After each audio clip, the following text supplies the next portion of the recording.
नमस्कार, मैं हूं मनुश्री और आज हम आपके लिए लेकर आए हैं एक खास प्रस्तुति बात करके तो देखो। इसमें हम बात करने वाले हैं मानसिक स्वास्थ्य के बारे में, एक ऐसा विषय जिसे अक्सर अनदेखा कर दिया जाता है। हमें लगता है कि ये एक क्षणिक ऐसा विषय है जो कि आएगा, खत्म हो जाएगा। समस्या ऐसी है जो पता भी नहीं चलेगी, लेकिन यही तो वजह है कि ये पता भी नहीं चलेगी और गंभीर हो जाएगी। जब कोविड-19 ने दस्तक दी तो लोग अपने घरों में बंद रहे और ऐसे में अकेलेपन के साथ साथ और ऐसी कई वजहें सामने आई जिसके चलते लोगों में मानसिक विकार और भी ज्यादा बढ़ते हुए दिखाई दिए। ऐसे बहुत सारे कारण रहे जिसके चलते लोग इस समस्या से दो चार होते रहे। इसके बारे में बात करना जरूरी है। एक स्टडी की माने तो 7 में से 1 आदमी ऐसे ही मानसिक स्वास्थ्य की समस्याओं से ग्रसित है। तो क्यों ना आज इस बारे में बात की जाए, और इस बारे में हमसे बात करने के लिए हमारे साथ जुड़ रहे हैं हेल्थ एक्सपर्ट्स। तो चलिए उनका हम अपने शो में स्वागत करते हैं। हमारे साथ जुड़ रहे हैं डॉक्टर आशीष खंडेलवाल, कंसल्टेंट साइकाइट्रिस्ट, सुकून न्यूरो साइकाइट्री और डी एडिक्शन क्लिनिक फरीदाबाद से। डॉक्टर साहब, आपका हमारे शो में स्वागत है। हमारे साथ जुड़ रहे हैं doctor Gaurav Gupta, consultant psychiatrist, mind circle psychiatry and drug de addiction clinic, new Delhi से। डॉक्टर साहब, आपका हमारे शो में स्वागत है। हमारे साथ जुड़ रहे हैं doctor एस.ए. Bashir, consultant neuro psychiatrist, advance health care, new Delhi से। डॉक्टर साहब, आपका हमारे शो में स्वागत है। हमारे साथ जुड़ रहे हैं doctor Sunil Awana, consultant neuro psychiatrist, vice president medical association से, ये mother institute of neuro psychiatrist disorder से भी जुड़े हुए हैं। डॉक्टर साहब, आपका हमारे शो में स्वागत है। सबसे पहला सवाल बशीर साहब आपसे करने वाले हैं, क्योंकि ये क्वेश्चन ही ऐसा है जो बहुत ही लगता है कि हमेशा हम लोग आपस में पूछते हैं, लेकिन इस बारे में हम खुल के कभी जान नहीं पाते, जानकारी ले नहीं पाते। और वो ये है कि जो ये अवसाद की दिक्कत है, जिसे हम लोग डिप्रेशन, एंजाइटी अक्सर कहते हैं, इसको हम कैसे समझें? क्या ऐसे कॉमन साइंस हैं, सिम्टम्स हैं जिनसे ये कोई भाप सकता है कि ऐसी किसी को समस्या वाकई बड़े ही सीरियस लेवल पे हो रही है? ऐसे जितने मानसिक रोग हैं और खास करके डिप्रेशन को हम लोग इनविजिबल डिसऑर्डर कहते हैं कि ये दिखता नहीं है। और जैसा कि किसी को कोई शारीरिक बीमारी हो, किसी को बुखार हो, कोई सूजन हो जाए, कोई फ्रैक्चर हो जाए, वो तुरंत जाता है, डॉक्टर के पास दौड़ता है। लेकिन जब मानसिक बीमारी की बातें आती हैं, लोग डॉक्टर के पास बहुत देर में पहुंचते हैं और इसी वजह से या तो इलाज बहुत देर में शुरू होती है और या तो इलाज ठीक से होता ही नहीं है। हम लोग का जो आज का जो सोशल सिचुएशन है, जो स्थिति है, सुबह से लेके शाम तक भाग-दौड़, कई तरह का सामाजिक प्रेशर, इकोनॉमिक प्रेशर, स्पेशली अभी कोविड के ज़माने में अलग से जो बीमारी का प्रेशर, सब लेके हम लोग काफ़ी कभी कभी हम लोग कभी दुखी भी हो जाते हैं, कभी हताश भी हो जाते हैं। लेकिन इतना जान के रखिए कि ये जो डिप्रेशन या जो अवसाद की जो बीमारी है, ये साधारण दुखीपन नहीं है, ये एक बीमारी बन गया है और इस बीमारी का कई सारे लक्षण होते हैं, वो हम आप लोग को ज़रूर बताना चाहेंगे। एक तो देखिए ऐसे बीमारियों में लोगों को सबसे पहला चीज़ जो होता है, एक बहुत फेमस गाना है, करवटें बदलते रहे सारी रात हम।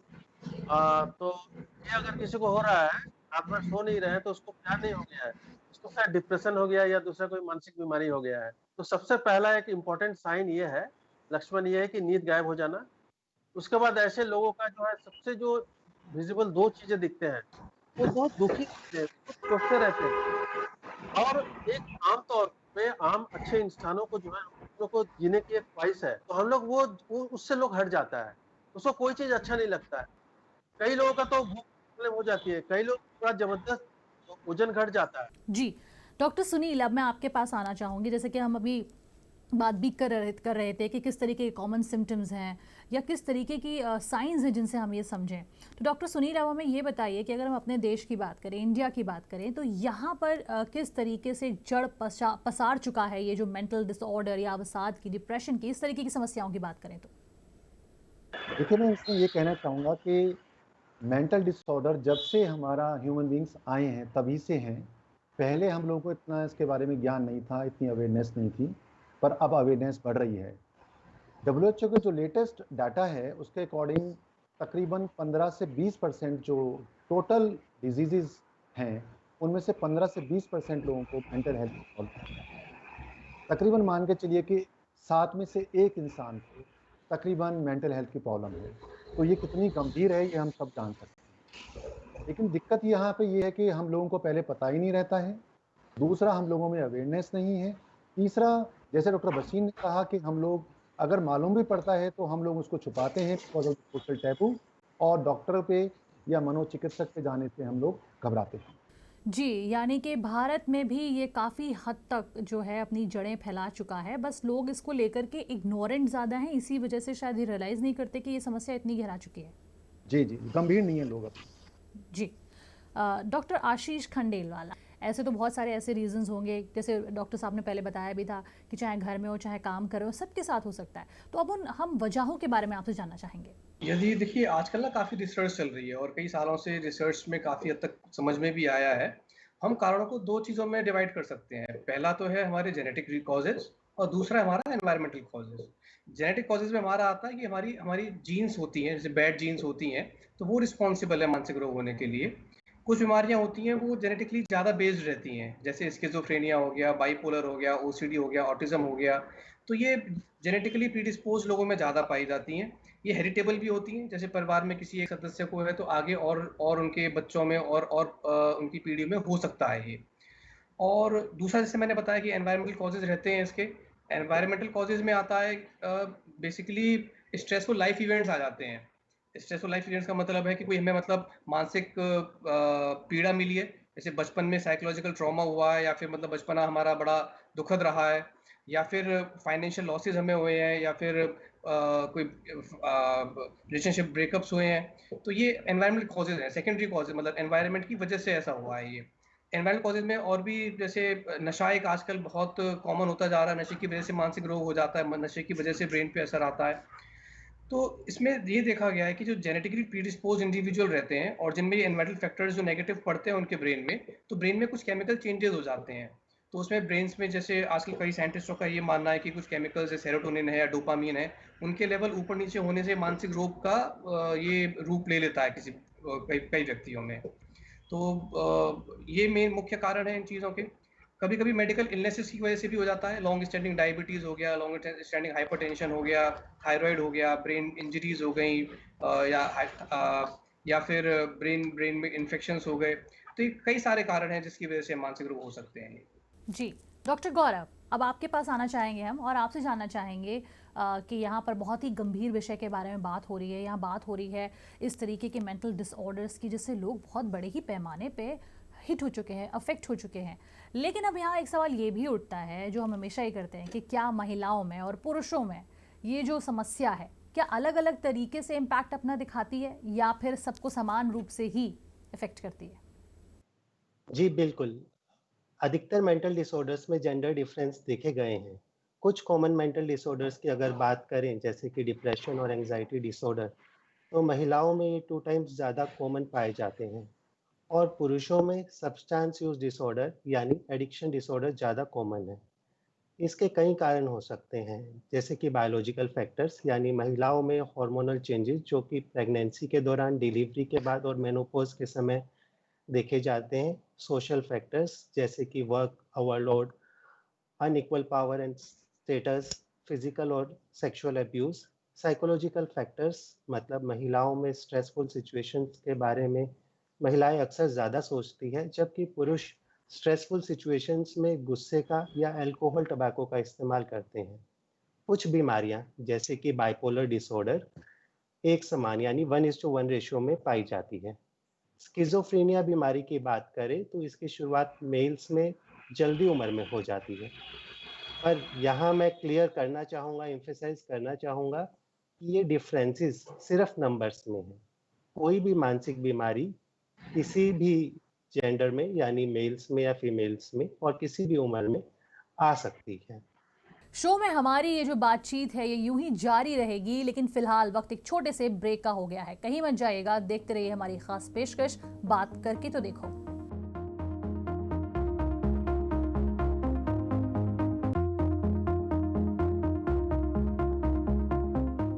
ब्रेक के बाद आप सभी का स्वागत है हमारी इस खास प्रस्तुति में, बात करके तो देखो। डॉक्टर बशीर, अब हम आपके पास आना चाहेंगे और अब हम बात करना चाहेंगे कि जो आजकल सबसे ज़्यादा जिस विषय पे बात भी की जा रही है कि मेंटल डिसऑर्डर हुआ और उसको इतना नज़रअंदाज किया गया कि कहीं बढ़ते बढ़ते उसका कनेक्शन क्या किसी सुसाइड जैसे गंभीर कदम की तरफ भी जा सकता है?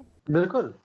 इनफैक्ट हम लोग का जो साइकेट्रिक डिसऑर्डर्स हैं मानसिक बीमारियों में और खास कर के डिप्रेशन में सुसाइड से बहुत करीबी नाता है। कई सारे स्टैटिस्टिक्स आए हुए हैं, जैसे कि एक तो हम बताएंगे जो हमारे जो यंग वर्ल्ड है, जो 15 साल से लेकर 35 साल तक तो जवान लोग हैं, इस ग्रुप में सबसे ज्यादा जो मौत का कारण होता है रोड ट्रैफिक एक्सीडेंट और दूसरा होता है सुसाइड। और अभी इंडिया में नेशनल क्राइम ब्यूरो का स्टैटिस्टिक्स निकला था, और हम एग्जैक्ट परसेंटेज में तो नहीं जाएंगे, लेकिन बहुत ज्यादा नंबरों पे इंडिया में सुसाइड हो रहे हैं। यहाँ तक कि जो ऑल ओवर जो पूरी दुनिया में जितने सुसाइड्स हैं, उसके करीब 17% से भी ज्यादा इंडिया में हो रहे हैं सुसाइड।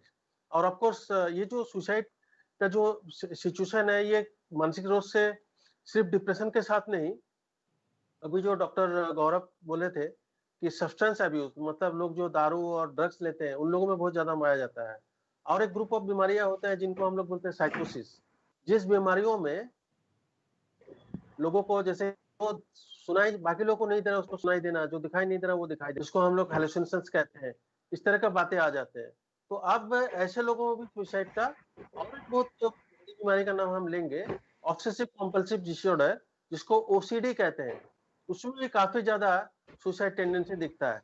लेकिन इंडिया में ऑफकोर्स ये जो नेशनल क्राइम ब्यूरो का जो रिपोर्ट निकला था, उसमें मानसिक बीमारी के साथ साथ और भी 2-4 चीजों का बहुत ज्यादा कंट्रीब्यूशन दिखा था। वो था कि घर में फैमिली का प्रॉब्लम, और बहुत बड़ी बात ये भी है कि इकोनॉमिकल इशू, लोगों के पास पैसा नहीं है। और एक जो दिखता है सोशल लोगों का इंडिया में जो बहुत बड़ा रोल प्ले करता है, इंडिया में कंपैरिजन टू जो डेवलप्ड कंट्रीज हैं, वहाँ भी सुसाइड बहुत बड़ी प्रॉब्लम है। वहाँ भी इंडिया की तरह बहुत बड़ी प्रॉब्लम है, वहाँ भी सुसाइड हो रहा है। लेकिन इंडिया में एक बहुत बड़ी बात ये होता है कि लोग बहुत ज्यादा सोशल स्टिग्मा से डरते हैं। तो वो दो चीज होता है, एक तो देखिए किसी को डिप्रेशन हुआ है, वो डॉक्टर के पास जाना नहीं चाह रहा है, और ये डिप्रेशन अगर इलाज नहीं किया जाए टाइम पे, तब सुसाइडल थॉट्स आते हैं। लोग जब सुसाइडल सोच उनके दिमाग में आ जाते हैं, तो वो जो जिस वजह से लोग जीता है, एक उम्मीद से जीता है, वो उम्मीद हट जाता है। और ये बहुत पेनफुल डिजॉर्डर है, बहुत पेनफुल डिजॉर्डर है। तो इससे, इस दर्द से भागने के लिए लोगों को एक ही रास्ता दिखता है कि हम अपना जान ले लें। दूसरी बात तो हम ये बोलेंगे कि हमारे आम लोगों पे, इंडिया पे लोगों को ये पता करना कि भैया डिप्रेशन भी एक बीमारी है। आप सर्दी जुकाम के लेकर जब डॉक्टर के पास भागते हो, तो डिप्रेशन के लिए भी डॉक्टर के पास जाओ। तो फिर शायद जल्दी, जितना जल्दी हम लोग इस बीमारी को पकड़ सके, जितना जल्दी इलाज कर सके, हम लोग जाने बचा सकते हैं। जी, डॉक्टर बशीर, आपने एक बात बहुत अच्छी कही और यहाँ पर उस पर बहुत ज़ोर देना भी ज़रूरी है, और वो ये है कि डिप्रेशन, एंजाइटी या ऐसी और समस्याओं को सीधे पागलपन समझने की भूल ना करें। क्योंकि लोग अक्सर यही सोचते हैं कि भाई यहाँ जाने का मतलब है कि भाई शायद हमको ऐसे ही लोग देखेंगे, और इस सोच को ही बदलना सबसे पहले सबसे ज़रूरी है।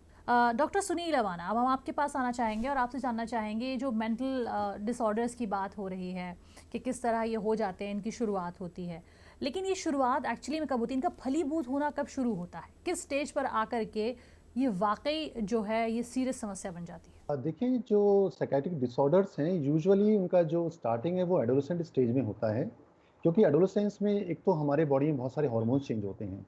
दूसरा, हमारा जो एक सोशल एनवायरनमेंट है, जैसे कि बच्चे बाहर जाते हैं स्कूल्स में, कॉलेज में, वहाँ पे एक सेंस ऑफ लोनलीनेस आ जाती है, अकेलापन आ जाता है।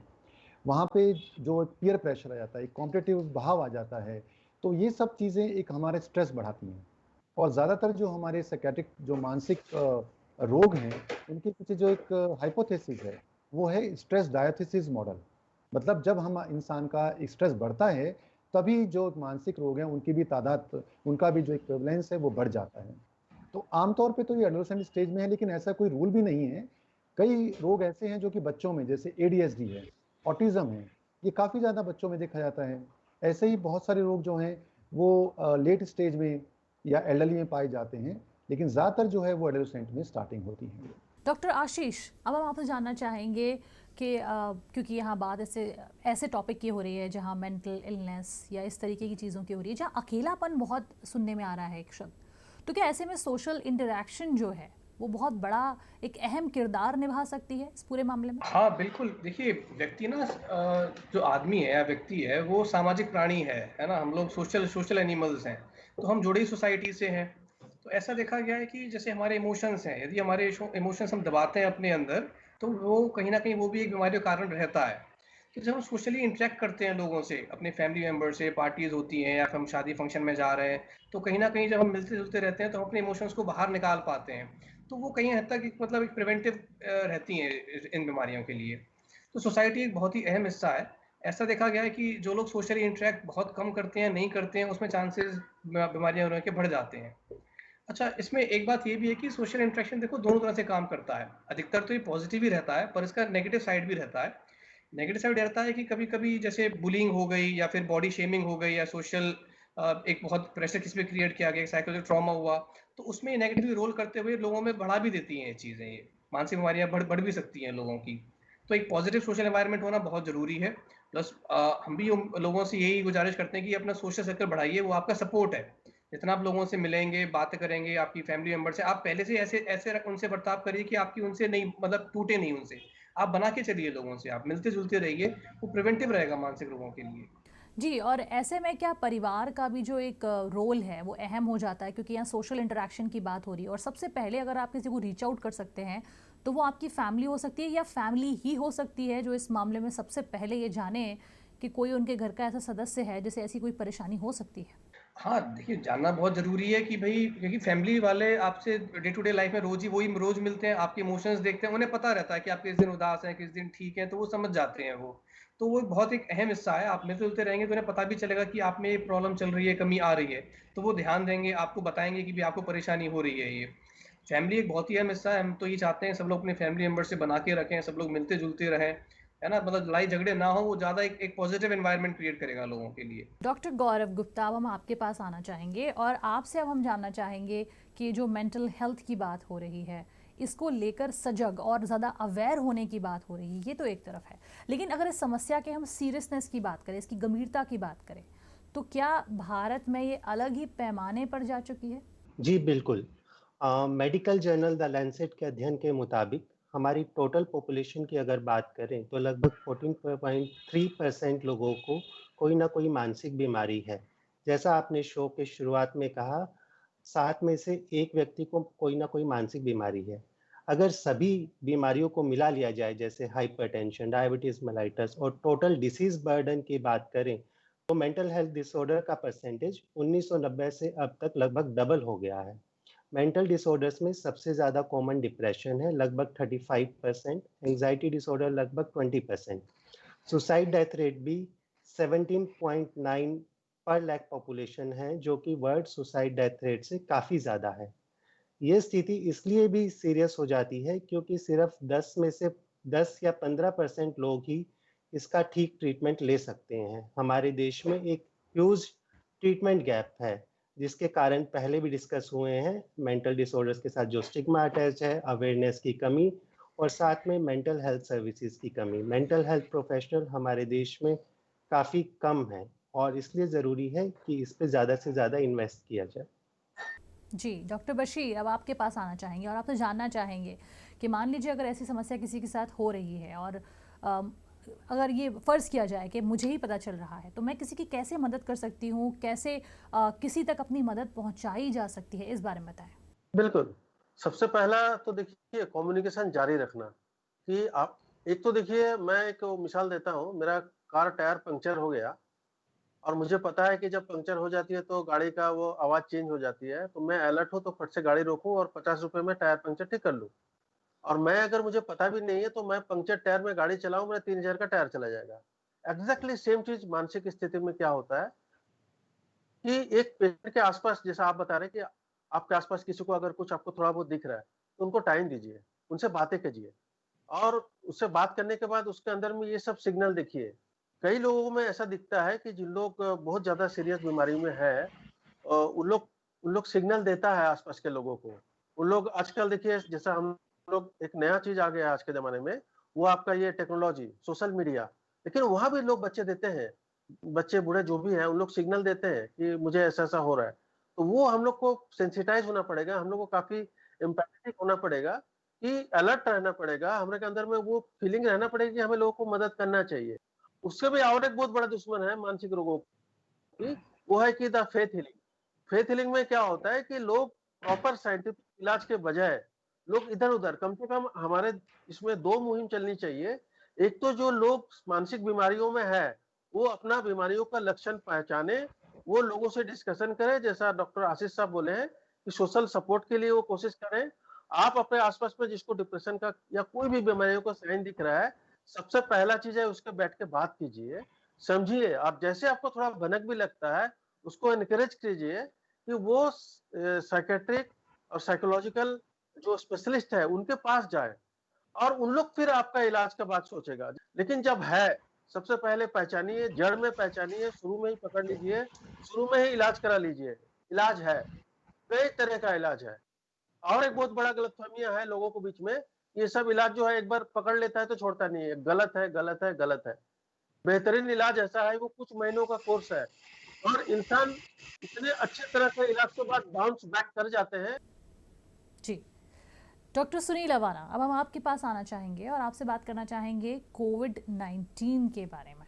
अब मेंटल हेल्थ और कोविड-19 के बारे में बात करना इसलिए भी ज़रूरी है क्योंकि इस दौरान ऐसी बहुत सारी हमने बातें सुनी हैं, ऐसे बहुत सारे हमारे सामने उदाहरण आए हैं जहाँ पर कोविड-19 और मेंटल हेल्थ के को एक दूसरे के साथ जुड़ करके देखा गया है। इसके बारे में बताएं। इसके बारे में हम ये ज़रूर कहना चाहेंगे कि कोविड-19 और जो मानसिक बीमारियां हैं, इनका डायरेक्ट रिलेशन है। ड्यूरिंग कोविड क्राइसिस, जो हमारा पिछले 6 महीने से जो दिक्कतें चल रही हैं, उसमें जो हमारा एक प्रेवलेंस रेट है, वो बढ़ गया है। कारण उसके पीछे क्या है कि एक तो हम लोग जैसे घर में बंद रहे, बिकॉज ऑफ आइसोलेशन, लॉकडाउन के अंदर, उसमें हम सब लोगों का जो स्ट्रेस लेवल है वो बढ़ा। दूसरा, एक फियर ऑफ इनसिक्योरिटी लोगों में बहुत ज़्यादा आ गई, चाहे वो किसी तरीके से भी आ गई।